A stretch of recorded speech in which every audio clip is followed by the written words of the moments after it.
So, okay. Are we live? Okay, so hello and welcome this evening to the BirthBliss Academy live session with Jemma, who is also known as from Stilettos or Stilettostostrollers. Sorry, that was series going off. And we also have Siobhan here. Siobhan, who, you want to introduce yourself? I'm Siobhan and I'm a birth doula and I work alongside Kicki at BirthBliss. Okay, so really excited to have you here, Jemma. We kind of connected you for having me. Yeah, on Instagram, and we had some little chats about other events. And you might need to turn the volume off there. I have, yeah. It's just to have it live on its own. Yeah. Anyway, I thought I just wondered, Jemma, when you, because I don't know, what did you used to do in your previous life? So before you became a lifestyle blogger and a hypnobirthing practitioner and started getting into birth and stuff, what did you used to do before? So I still do. Okay. I am a director at a PR agency. Oh, right. So my background is in PR. I have worked in PR for nearly 15 years. Wow. In one way or another.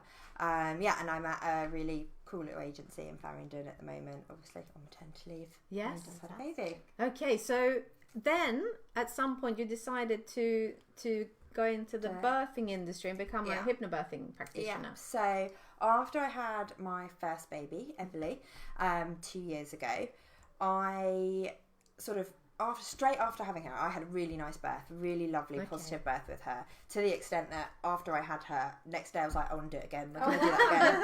And my husband was like, let's get through this baby first. I was literally like the oxytocin levels, ridiculous. I was like, I just want to do it again. I really enjoyed it. And then going through, like speaking to my NCT friends that I'd made and other people talking about their birth experience, they were just the polar opposite. Like people just had completely different birth experiences to me. And I felt, I think it's just our culture that when you've had a really positive birth, you kind of don't talk about it as much because you always feel guilty. Very you've had a really nice experience. And therefore people don't hear positive birth stories as much because we kind of keep them in.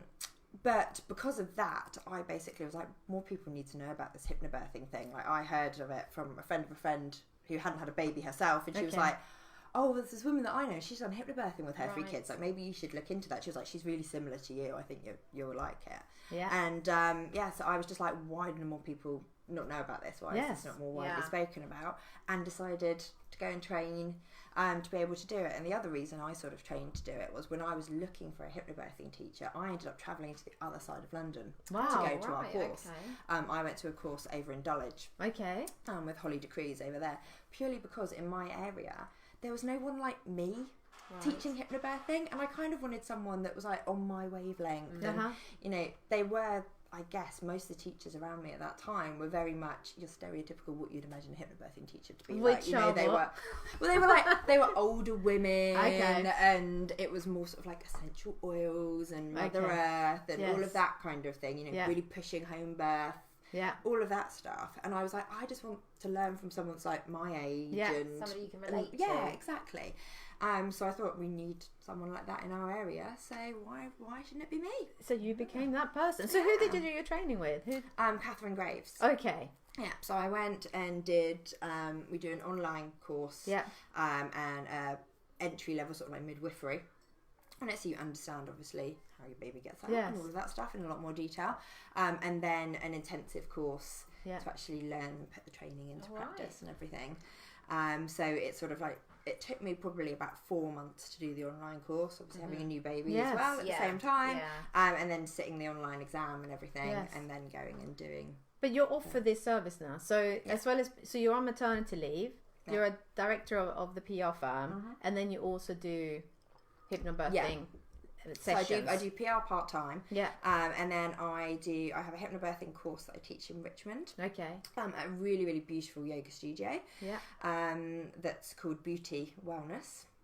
It's amazing. I just love teaching there because the lunches in the cafe are absolutely amazing. I look forward to the lunch break, just going and sitting and eating it. So I do that, and then I do one-to-one sessions as well. Okay, so at the moment you are doing that, or you're still on maternity leave? No, you're offering that.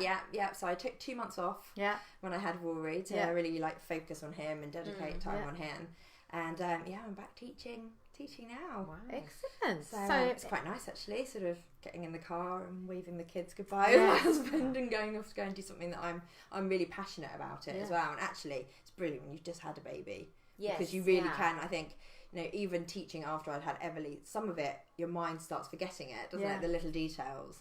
So it's nice that, you know, Rory's 4 months old now, and when people ask me questions, I'm like, oh yeah, it's fresh in my mind. Like I can honestly tell you what that feels like, and you know, all of that kind of thing. Which I think makes a difference. Absolutely. How long is your course then? How is it? 1 day, 2 days? No, so my group course is 2 Sundays. Right. It takes over 2 Sundays, and then my one-to-ones is 3 evening sessions normally, because you can get through it a bit quicker. It's just one couple, and you're only answering one couple's questions. Tailoring the course for them. So you haven't thought about also extending this and becoming a doula as well? Maybe one day. I would love to do it. I would love to go and train to be a midwife. That has always been a major dream of mine, to go and train to be a midwife. But it's at the moment, having the time to go and do that with 2 young kids and being able to dedicate what you need to go back to university and everything just isn't really an option for me at the moment. But yeah, maybe one day. Maybe one day. Maybe a doula. I'm a bit of a birth obsessed. So well, that's it. It's easy, like you say, when you have a good birth experience and you kind of want to share that with other women. Like I find that a lot when I run the doula courses, and I'm sure we all do when we meet up with. When you're a doula and you meet with women who've had babies, if they've had a good birth story, they often do feel like they can't share it with everyone. Which is such a shame, because as you say, all we then hear are negative birth stories. So all the new mums pregnant and expecting to have their babies, there's so much fear about giving birth, and that's something that hypnobirthing so helps with so much. Just understanding really birth physiology, how your body works, and how it's a thing, just like eating or sneezing or coughing, you know. I always relate it to pooing. I talk about poo a lot. Okay. We got there very quickly this time. I always relate it to pooing. But so the hypnobirthing really does help with it, and that's what I really found about it as well, that being there. And as soon as I think it's the type of brain that I've got that whenever I do something, I have to know everything about it. And so I read like every birth book beforehand, and very much, you know, when I was first pregnant, I was like, I'm going to go in, have an epidural, have my baby, go back to work. I'll be like back on my, you know, BlackBerry within a couple of hours. And then the more I learned about birth, the more I was like, no, I'm not doing it that way. Like, I'd be crazy to do it that way. And so actually understanding it and having someone describe to me how your body works and how your baby actually is birth, kind of just did that like thing in my head that I was like, oh, I get it. And when you're in labour, understanding what the sensations are that you're feeling makes it so much more manageable, because you're going, oh, actually I know what that is, and yes, you know, this is intense, or you know, there's real pressure going on there, but it's because my womb is doing this, and you're like, oh, actually, you know, I suddenly feel really, really low pressure. That's it, my baby's head is engaged, my baby head is about to be born, and just like the little clicks. And my husband found it really useful as well, actually doing a hypnobirthing course, because when I went through transition, he was like, she's going through.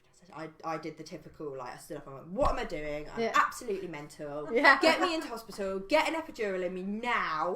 Why did I think I could do a home birth? This is ridiculous. And my husband and my doula looked at each other and they both were like, yes, she's going through transition. My husband was like, right, we're on the homeward run now. And he went and he got my hypnobirthing tracks to get me back into my zone. So he understood what was happening, which made it less frightening for him.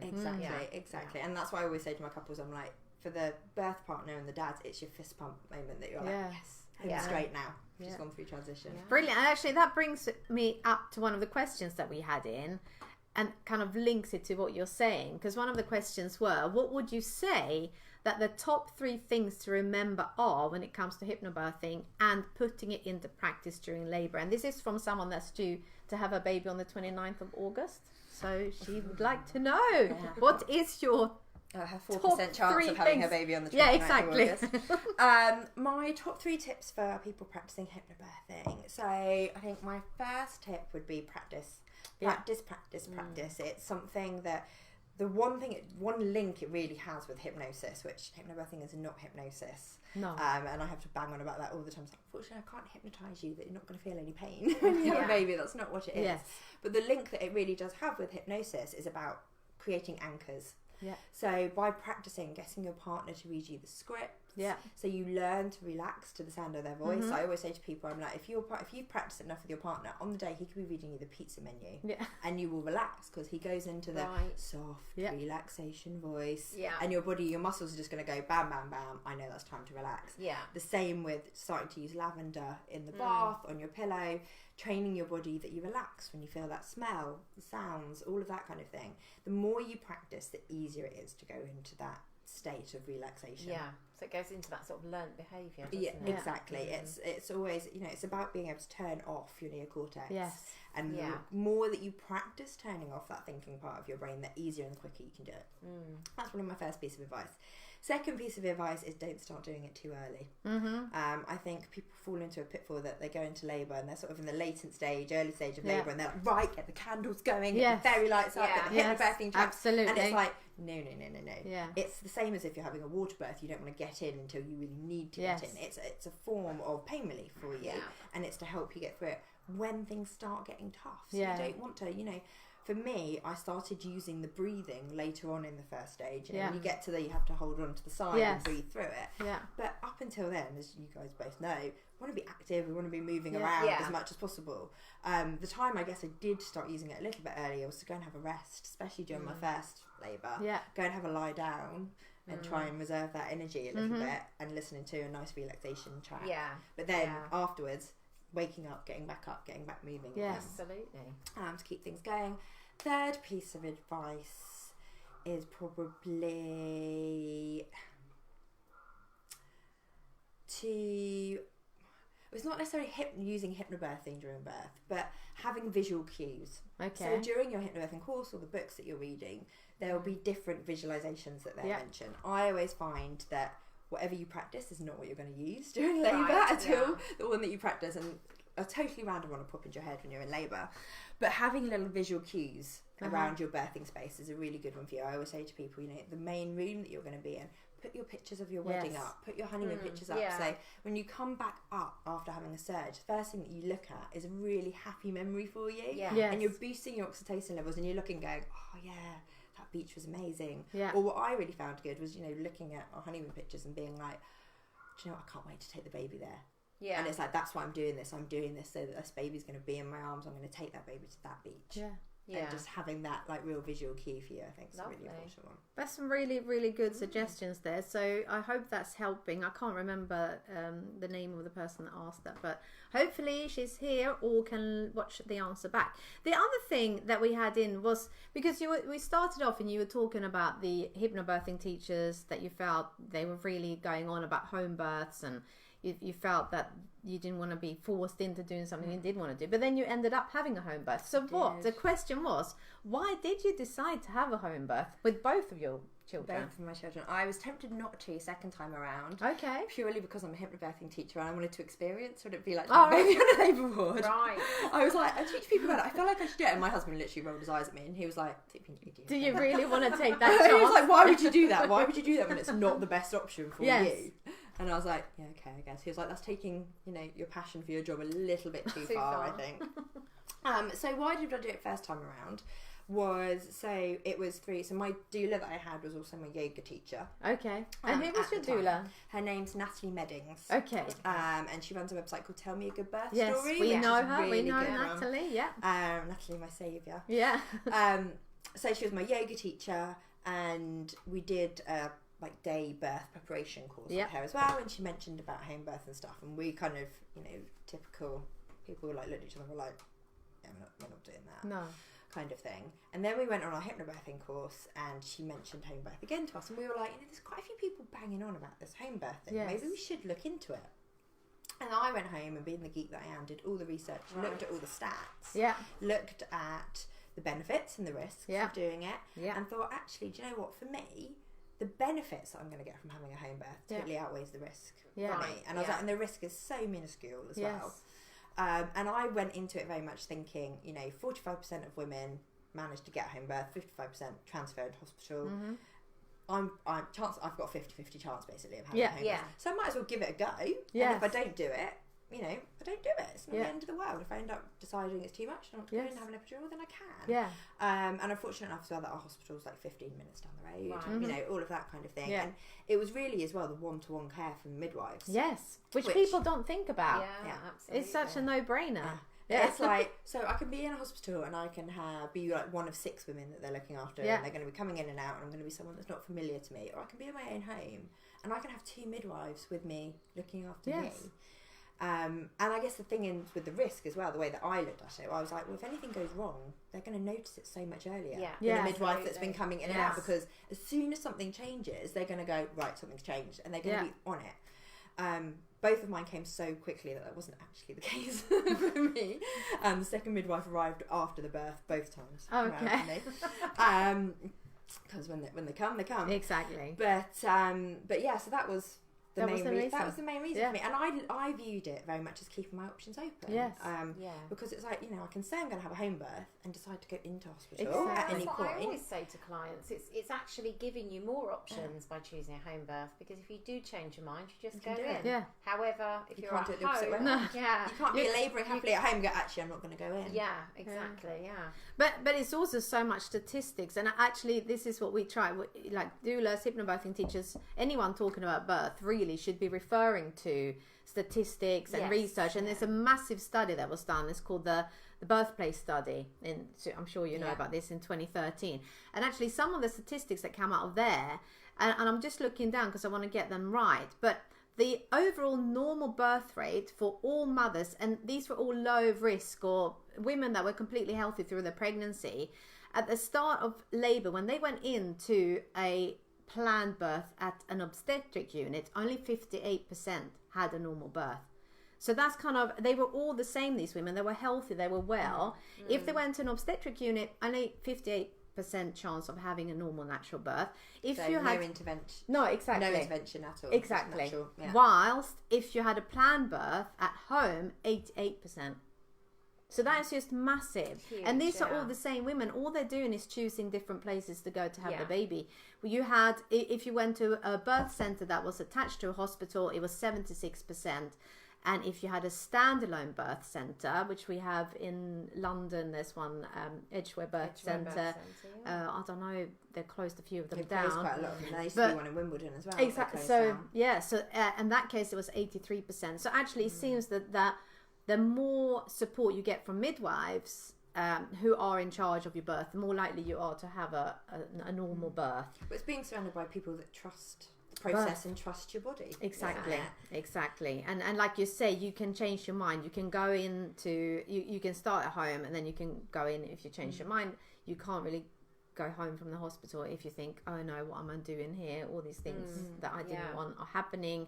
Why did I not have a home birth? So anyway, that's brilliant. So also another question, and we get this quite a lot as doulas, because you also had a doula. So we have often partners a bit unsure about having a doula, that the doula's going to take their place. So someone asked, did your husband not mind that you had a doula? How did he feel about it? My husband bloody loved the fact that I had a doula. He absolutely loved it. When you sent this question, I read it to him and he burst out laughing, and he was like, oh my God, I loved having Natalie there. We always joke that my husband wasn't there for most of the time during my first birth, because it was very much about, you know, keeping everyday normality going. And my doula was sending him off on errands. He went and got a haircut.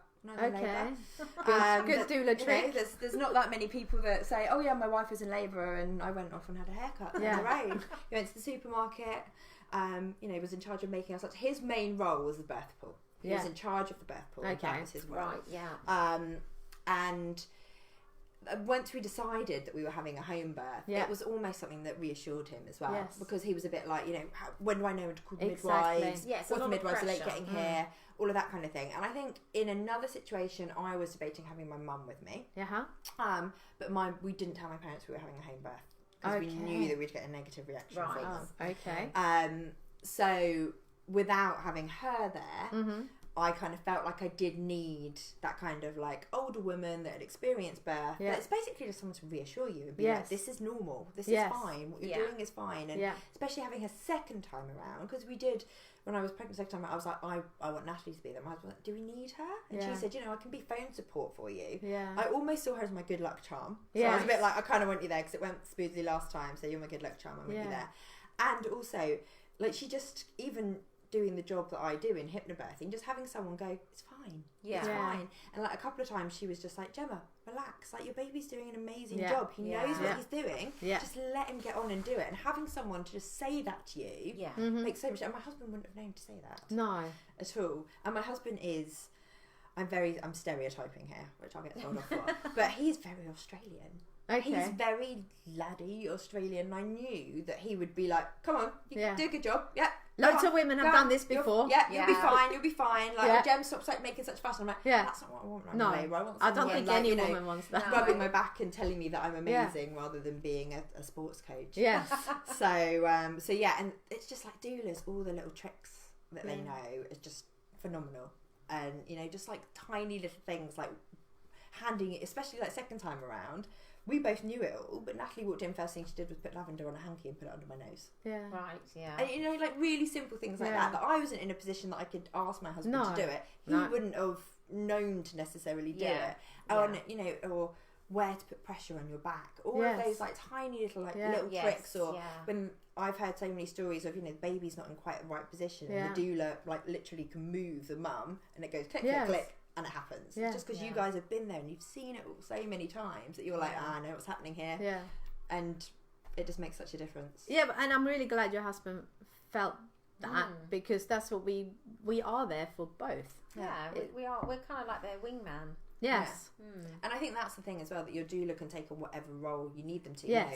If your husband's going to be the person that actually is with you, the one that's rubbing your back, the one that's doing the massage, your doula's there to make you the sandwiches, make you the cups of tea. Exactly. They can be the one that's filling the birth pool. Like, you can decide which role, and that's why you have meetings with your doula beforehand, so you understand whose role is going to fall into which. Absolutely. And I'm sure there's husbands, I know from my course, there's husbands that are amazing at reading the relaxation scripts. Like my husband can't read the relaxation scripts, it saves life.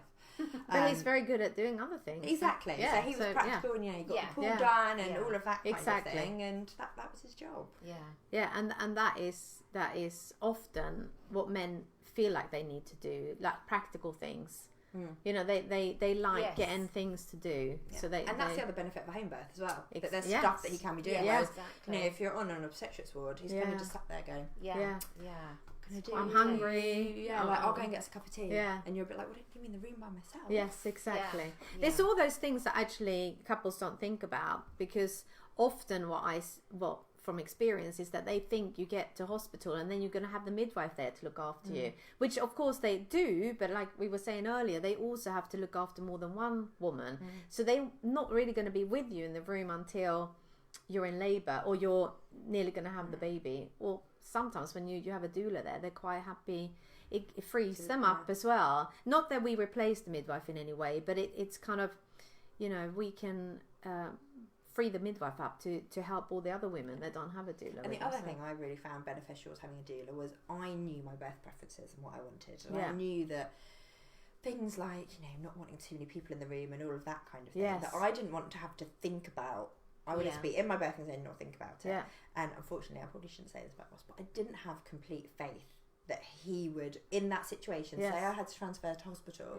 I didn't have the complete faith that he would be like, right, clear the room. No, we do not want, the doctors in here. We want less people in here. I'm shutting the curtains. I think he would have been panicking slightly and he wouldn't have been able to do that. And I almost see my doula as like my advocate as well. That she turns around and goes, no, she doesn't want that. Actually, and if they push back, she's like, here's her birth preferences. She's put it in writing. I know what she wants. And they can actually help to have those discussions when you're not in a position to do it. Bring the woman in to be aware. This is what's. Do you understand what they're talking about right now? Or is this really what you wanted to do? Because your birth plans are something different. So absolutely, I think it's a really good team. Midwifery led care with doula support as well.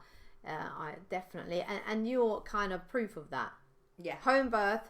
You had your midwifery home birth team and then you had the doula there. So it does improve your chances of having the birth that you'd like. Plus, you did hypnobirthing, so it's kind of, you know, hypnobirthing's so popular. We know that Kate Middleton. Yeah, that's like made it just. I know, rocket, absolutely.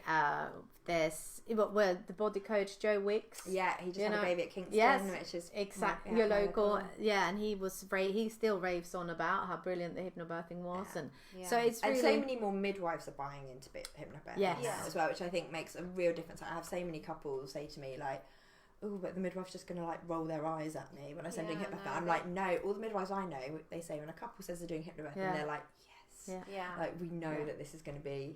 It's going to be a good birth. Yeah, we can't just assume that, because often we had that when we've been doulas for years, Siobhan and I, and when hypnobirthing kind of started, there was a lot of time when women were really far along in labour when you turned up in hospital with them, and the midwives would think they weren't because they were so calm. Exactly. So I think there's now you kind of that was one of the things I remember to put in the birth preferences as.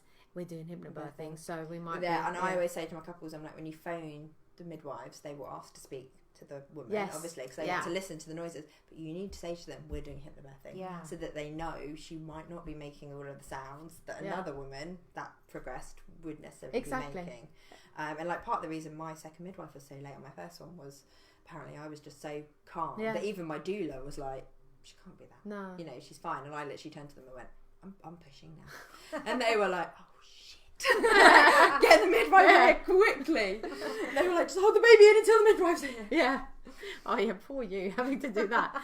But I was going to say, I mean, we're talking a lot about childbirth. I want to move on and talk a little bit about postnatal period as well. But I mean, you're in PR, you have all that experience, and I, as a doula, me and Siobhan, we often sit and talk about how do we get this message out there, the one we're talking about. And how do you think we get the message out there that childbirth is generally safe? Because from this BirthBliss study as well, the statistics are that you're 99.6% safe to give birth, you and your baby, which is that's the same statistics as going out in your car, more or less. So how do we rephrase it and word it? Because all the live sessions you're doing, or if you're talking about it, if you so many books written about it, but it's kind of this one side where you were at one point with the whole, I'm going to hospital, I'm having an epidural. And then for some reason you became open to learning more and then realized the other side of the birthing. Yeah. How do we make the bridge between the two for women? For the majority. Yeah. I think talking about it is the number one thing as well. And as I say, part of the reason I went into it was, I guess I'm not what you would expect a hypnobirthing woman that's had a home birth to be like. Like, as soon as you say home birth, people are like, oh, like hippies and you know, they've probably got all their cats around them and blah, blah, blah. And like when I tell people I've had a home birth, people literally kind of go, really? Yeah. Like, you're not the kind of people who would expect to have a home birth. And it's like, actually, and when I did it first time as well, and I mentioned to people that I was having a home birth, you know, your initial reaction you get from people was like, you're crazy, you're putting your baby in danger, why would you do that? And to my response was either like, actually that's not true, or I'm having a home birth because I'm an educated woman and I took a step back and I've looked at all the statistics and that's why I'm doing it, because I've read up on it and I've made the decision that's right for me, and that's why I chose to have a home birth. And I think it is talking about it as much as possible. The biggest challenge, the biggest hurdle, which was slightly coming through now, is getting the media to back it. Yes. The sensationalist headlines of like, I nearly died in labour, you know, all of this stuff is ridiculous. Yes. So getting them to talk positively about birth, I think, is a major thing. And getting women to understand it more. Like, it always, you know, I always have this when women go, oh, you know, my mum was in labour for 5 days with me. And I'm like, yeah, she was in the later stage of labour for 4.5 of those days. Yeah. So as soon as you say to a woman that hasn't had a baby, oh, she was in labour for 5 days, they think of, you know, pushing agony in labour. And it's like, no, it wouldn't have been that part of labour for 5 days. And so it's just the educational bit and getting the media to catch up. It drives me mad when you watch it in the movies and the representation. Like, everyone was talking about Handmaid's Tale and how it was such a brilliant representation of what birth was. And I just saw that last week. I sit and watch Bridget Jones' Jones' Baby, and I literally was like tutting the whole way through, and I was like, that is not what Beth is like. And I was like, why are they carrying her to the hospital? She should be walking. It would help her. This is me. My kids, my family are like, oh no, birth scene, here goes mummy, off on one, because I do. But what I find though, the women that we work a lot with often I mean, when you look into having a doula, and we're talking about stereotyping, like home birth, the Queen had home births. Yeah. Is she the typical woman to have home births? Well, she did, because clearly she thought that was the safest option. And then I think Diana was the first one to go into. Sure, yeah. So this whole, the obstetrics and women who say pay for private healthcare, who have private obstetricians, they don't, those people, and they are mainly a lot of celebrities, a lot of high profile people, they don't buy into this natural thing. It's kind of, and they said, I'm not sure I agree with that, because I work with quite a few women that have decided to have private healthcare. I work with a lot of women that go to the Portland or go to the Lindo wing, and actually, as soon as you start doing the hypnobirthing with them, they understand it a lot more. Yeah. And I had a great story from one of my doula friends that she was like, the dad said to me, "Oh, what can I do?" when we were there, and she was like, "Go and keep the obstetrician out of the room. Yeah. Go and talk to him in the doorway. The baby will be here in 5 minutes if you go and distract him outside. The baby will be here in 25 minutes if you let him in the room." Yeah. And it's, you know, the security of them being able to do it. And I think more and more the private obstetricians are coming around to it. I did have one lady who said she told her private obstetrician, he went, "Oh God, you're going to be all those women down on all fours wiggling your ass in the air." And I was like, I hope you turned around and said, "Yes, I bloody well am, actually, because that's what's going to help my baby come out." Yes. So there is that kind of understanding. The shift, hopefully, is happening. There's a shift in it. And I think it's a security thing for women as well. Like lots of women want to be in hospital because just in case. Yeah. And actually, it's, you know, I always, people go, "Oh, can I do hypnobirthing if I'm in the labour ward?" Yes, of course you are, because you want to have your baby where you are going to be most relaxed and feel most comfortable. And for some people, that is in hospital. Yeah. But we know statistically that if you're a healthy woman going to an obstetric unit, even if you're doing hypnobirthing, or maybe you're more likely to with hypnobirthing, but it's just, that's the bit that's missing. So, well, I think obstetricians would agree though that low risk pregnancies don't belong in an obstetric unit. I think they would agree with that. Yes. And that's the thing really, is trying to keep out those women who are low risk. Yeah. Trying to, you know, help educate them. Yeah. To give them the confidence, not to feel that they need that doctor at that door. Yeah. Yeah, and also the language, like higher risk. You're over 40, all of a sudden you're higher risk. Why? If you're, you know, I know there's statistics to suggest that there's an increased risk in if risk factors involved, but they're tiny. So that's the same with IVF, isn't it? Exactly. It's like, actually, it's about the reason that the woman had to have the IVF, not the fact she had the IVF. No, you know, she might be a perfectly healthy woman, and it's her husband that has a bit of an issue. Yeah. So why is she then deemed high risk? Yes. When actually, but doesn't make sense. You know, it's absolutely crazy. So I think you're right there. The message needs to be that actually, generally speaking, childbirth is very safe, and we need to just keep educating people about the whole physiological response in our bodies, that you can't compare it to anything else. I think as well, the thing is, it's like my generation when we were born in the, in the 80s, early 90s, was when birth like medicalized. It was the peak of medicalization. So we hear our birth stories from our parents who were just like, "I would have died if I wasn't in hospital having you," and it's like, really would you? It does start from a young age. Exactly. And so if your mum's doing that, whereas actually, you know, hopefully with my daughter, she's got me doing it, and so the next generation will have a lot more mums that have actually had a natural birth or home births and done hypnobirthing and stuff like that, and hopefully, you know, through the generations, it's almost going to go full circle and go back to, because that was the way I viewed it. I was like, you know, everyone used to have a home birth. It was if something was wrong, you went into hospital before. Right, so why has it done a complete flip now that the norm is to go into hospital? Yeah, I mean, we know that everyone goes back and says, but so many women died in the past but it's not just about place of birth. It's like nutrition, like what we were eating, where we were living, hygiene, like washing your hands. So that the doctors started washing their hands before going to the next patient. All of a sudden, we have less people dying. So it's like you can't just do that measuring comparison. Blood loss, understanding exactly placenta, all of those kind of things. Absolutely. So looking at that, someone asked. My husband's only just joined. Hi Ross, thanks for joining in now. He's just finished talking about missed the whole chat about your husband. I was just going to ask you, because someone said also this whole thing, the transition. So you had one child. How old's your daughter? Two. Yeah. And she's Everly. Yeah. I can see on the necklaces. And Rory is your 4 months old. So you got 2 under 2. Well, I did have you for a had while. two under yeah, two. I did for a while. So how did you feel? What was the biggest thing for you? So you had this baby, because I know women worry about having a second baby. You know, am I going to love the second baby as much? Is there possibly any room there for another one? And then how do I manage with two children? So what would you say was the biggest kind of, what was the first 6 months like? They haven't been yet. Yeah, I haven't the first 6 months yet. I would say everything doubles, the good and the bad. So the fun doubles, but the tears also double. The organisation has to double. Yes. You know, but the love does double. And Yes. it was one thing that so many people said to me. They were like, you worry that you're never going to be able to love the child as much as you loved your first child. Honestly, it comes. And, you know, hand on heart, if I'm really honest about it, the first couple of days were really tough. Yeah. Because I was laying there with this baby and I was looking at him and I loved him, but I didn't feel that, like, oh my God, I love this child. I would die for this child, like I did with my daughter. Yeah. And I kind of thought, like, you know, if somebody asked me to choose between them, it's easy. I'd choose Everly at the moment. Yeah. And I kind of thought, God, am I ever going to love this baby? And after about 3, I remember Everly at one point, like, kicked him. And I went mental at her and I flipped out and I was like, okay, yeah, I do really love him. That's fine. I definitely do. And it takes a while. It takes such a while to get used to it all. I found it a lot easier having number 2, actually, because you kind of, all the worry that you had with number 1. Yes.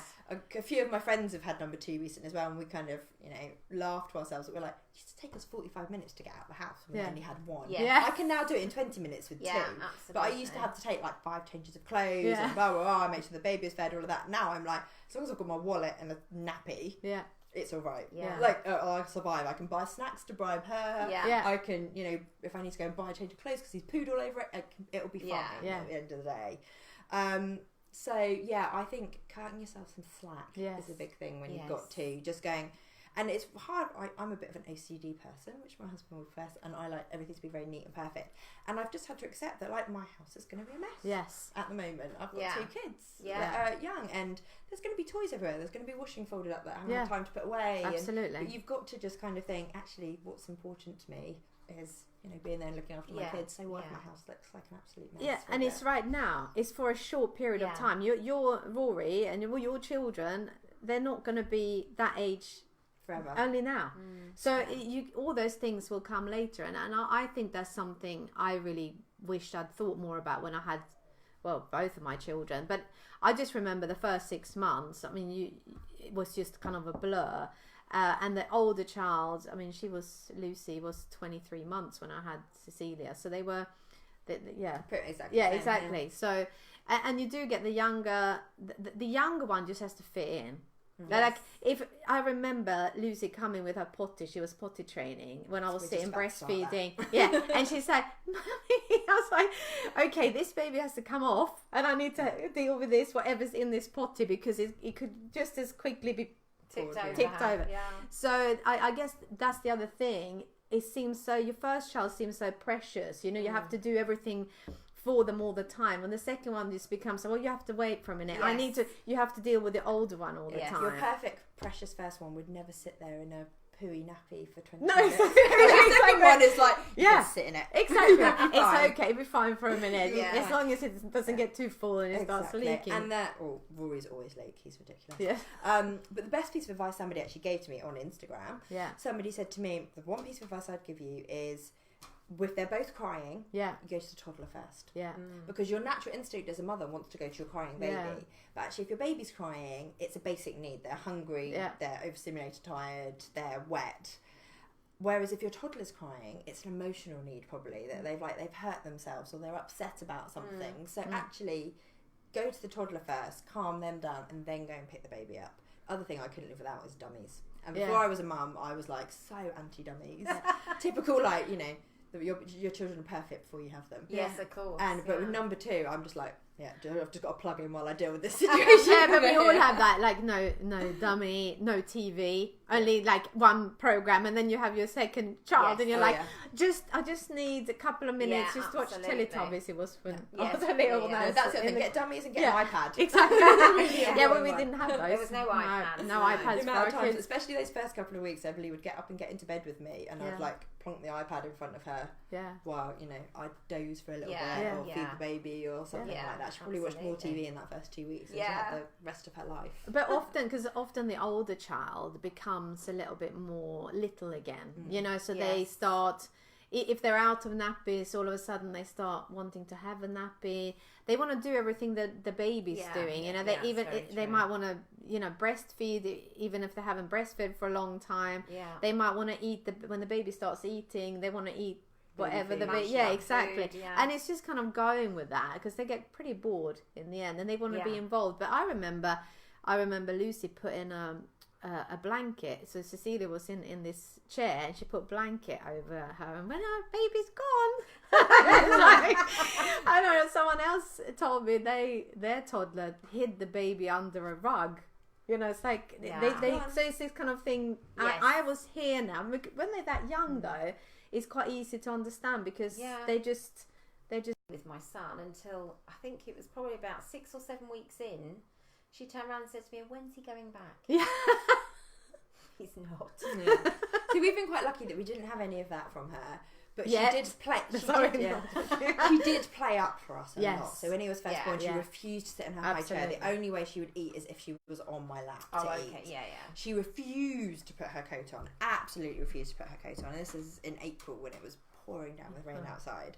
And me, literally screaming tantrum on the street of me pinning her down, putting her rain mac on.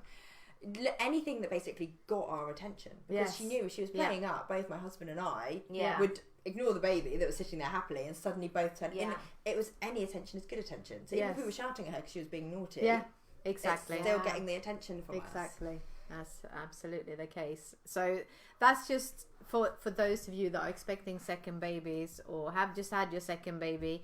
It is a bit of a challenging time, but I think third one's even more challenging. Oh yes, if you're your third and your fourth, but I think then you kind of just, what happens then? Well, third one, you know, that usually there's you've got two hands, or you know there might be you and your partner. So that's for for two children. But when you've got three, you haven't got enough hands, and you usually don't have enough people. So that gets really tricky. Very tricky. Yeah, suddenly you can't all get in the car anymore. You've got to buy a bigger car.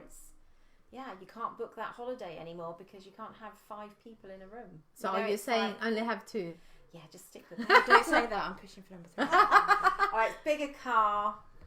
We just had to get a new car, and I was like, let's go on to big enough that we can put 3 cars. Oh, there you go. You're planning. I'm pre-planning it. He's probably sitting at home going. He's there now going no. Well, I mean, the other question I had was about. I don't really know if they're really relevant right now, but what are some of the really good books that you've read for childbirth or parenting? Is there anything that was stands other than yours, obviously? Oh, have you read my book? Yeah, I've read your book. Books, Positive Birth book. Yes. Everyone bangs on about. I think that's a really good one, especially for first-time mums. Just knowing your options and what's available to you, I think is a really good one. Yeah. I'm quite a big fan of the Gentle Parenting books. Okay.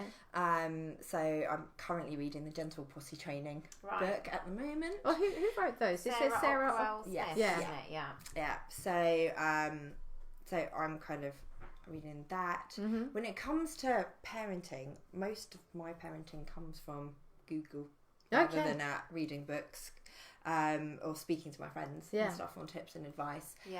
Other books that I recommend Natalie's book, being my doula, How to Have a Baby, which is a collection of advice all from real women. So I think that's quite nice as well. That it's actually other women that are telling you what to do. I think Sophie Fletcher's hypnobirthing book is a really good hypnobirthing Mindful book. Mama, is it? Mindful Mama. Yeah, I really like the way she's written it. It's very colloquial language, doesn't overcomplicate things. All that kind of stuff. It's a really good one as well. And then for any complications or anything like that, I always recommend that people read the AIMS books. Yes. So I had a woman recently who said, I'm strep B positive, can I still have my home birth, blah blah blah, and I was like, rather than me explain it all to you, get the AIMS book and read it, because that will put out all of the risk factors for you, and it's a decision that you can then make yourself. So that's AIMS, the Association of Improvement in Maternity Services, and they've got some really, really good feedback for if you're having a vaginal birth after a cesarean. Am I Allowed is one book, because so many women will think they're not allowed to do things, or that they have to do things when actually they don't. So there's There's AIMS. There's also BirthRights. Yeah. BirthRights is an organisation that looks at human rights in childbirth.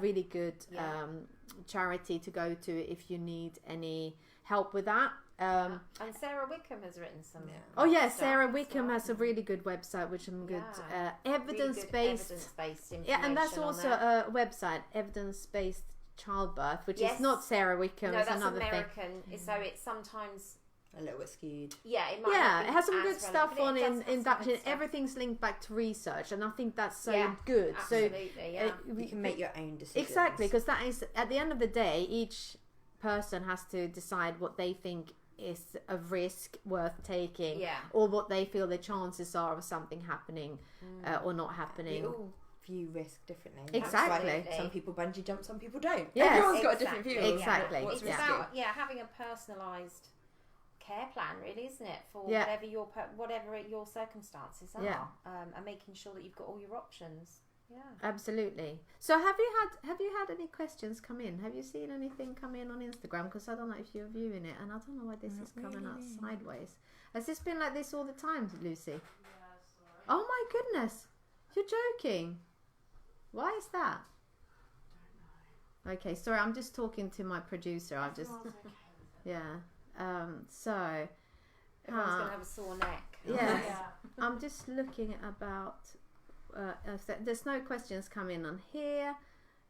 That's all right. Have we had any on Instagram? No, I've just got a lot of people waving. Oh, good. Well, you can wave back Hi, and say hello to everyone. And something's wrong with our feed at the moment. Even though it looks okay on the phone, it's not coming through right. It's feeding through like we would do on Instagram.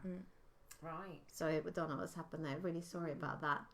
My producer's looking tearful. She actually am. So anyway, I think I have got no more questions here. But I've got a question. Yes. So what's next for you then? Yes. What's next? Yeah. So I want to carry on doing hypnobirthing teaching as much as possible. I'm actually training in the rewind technique. Oh, fantastic. Are you doing with Alex Heath or Mark Harris? Oh, yes, they're all together, aren't they? Yeah. So I'm doing that because I work with a lot of women that have had really traumatic births, and that's why they've decided to come and do hypnobirthing because of that. So I thought it's worth being able to do that and to actually be able to offer them that extra bit as well. Fantastic. And then I'm also doing pregnancy relaxation classes as well. So I'm just trying to fit everything into life, really. Yeah, as well as 2 little ones. Yeah, absolutely. Yeah, that sounds great. I want to do that. I want to do the rewind. The rewind technique. Yeah, I just keep because I know it's Alex, Mark, and Mia Scotland. Exactly, they're all working together. So it's just every time I've seen a course in London with Alex, it's been when I've been teaching a course myself, so I haven't been able to do it. But I think it's a really, really good technique to learn. Good tool to have if you're working with women. Exactly. You know, in pregnancy. Absolutely. Yeah, I'm doing it up in Milton Keynes, so I've got to have a night away.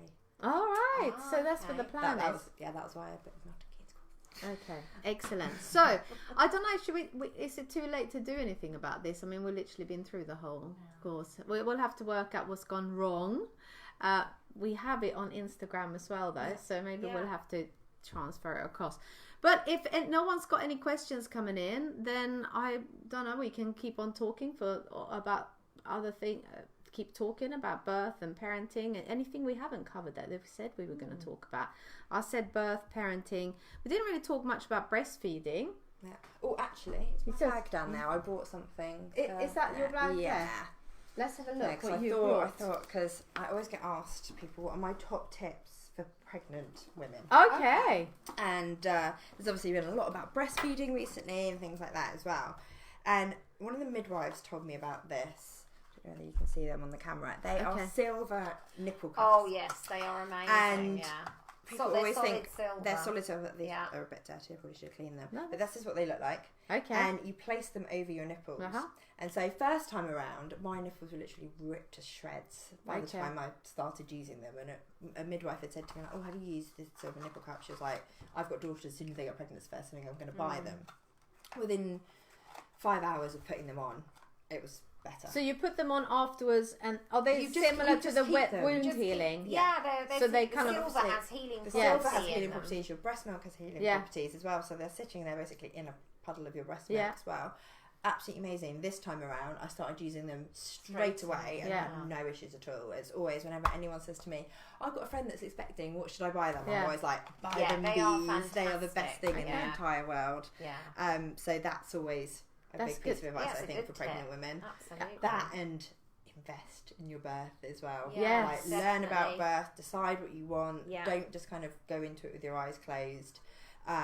We spend so long planning our weddings. Well, over so much money spent. £26,000 on average. On an average, And but yet, when it comes to birth, the other most important day in our life, people just kind of fly by the seat of their pants and hope it's going to be all right. Exactly. Which that's good. Do. And with breastfeeding, especially if you are having problems, get help.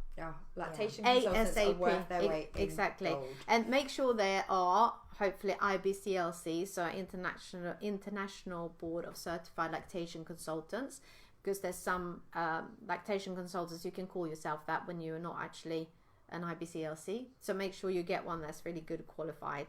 But also you have all the breastfeeding counsellors as well from all the breastfeeding organisations. And actually that brings me up to my next live session, which will be on the 9th of September, I think it is.